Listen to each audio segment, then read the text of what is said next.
Two monkeys earned the exact same leaves. Both saved 10,000 leaves every year. Both did it for 20 years. One kept his leaves in the bank. The other bought things that produced more leaves. 20 years later, one had almost twice as much wealth. Same income, same discipline, same amount saved. So why did their futures look completely different? Rio needed to understand. His neighbor Tara opened a bank account. Every year, 10,000 extra leaves went into it. The bank paid her 5% interest. Year 1, 10,500 leaves. Year 5, 55,000 leaves. Year 10, 130,000 leaves. Year 20, 330,000 leaves. Tara felt secure. Her leaves were safe and growing. But Rio's other neighbor, Rico, made a different choice. Same 10,000 extra leaves every year. Same starting point.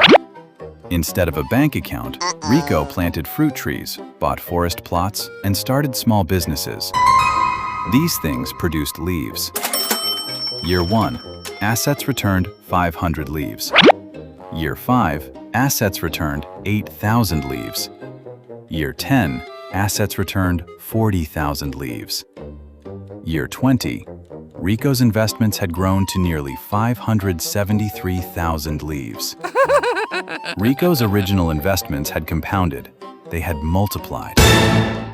Rio compared them after 20 years.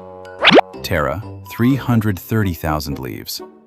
Rico, 573,000 leaves.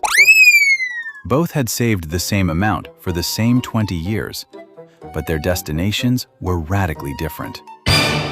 Rio asked Sage. Sage looked at both numbers. Both have real wealth, Rio, but notice where it is. Tara optimized for safety and stability. Rico optimized for growth and production. What? Same discipline, different deployment, different destination. Rio saw it now. The difference wasn't income. It wasn't hard work. It was where they put their surplus and what that surplus could produce. Why did Rico's leaves multiply faster if they started at the same place? Sage nodded. Because money deployed into productive assets compounds differently than money kept in savings. Tara's leaves grew at 5%.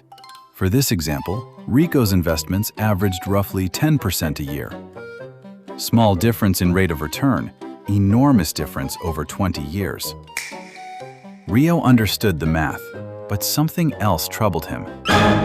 After 20 years of inflation, how much is each amount really worth? Sage looked at both.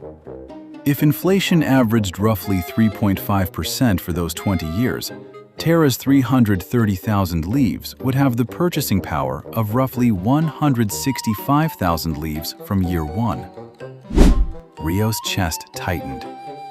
And Rico?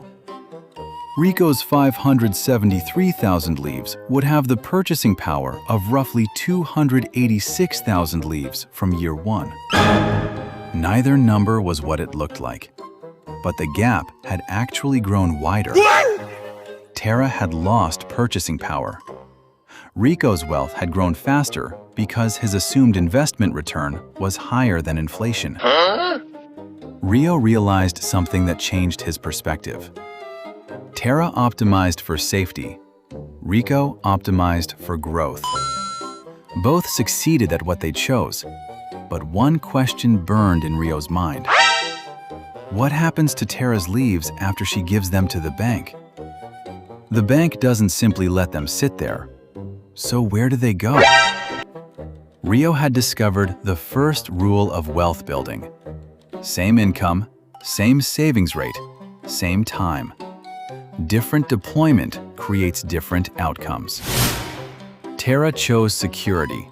Rico chose growth. Both were right for their own goals. But Rio needed to understand what happened inside the bank, because that answer would explain everything. Rio was about to find out. Watch how banks treat your leaves at every level of wealth.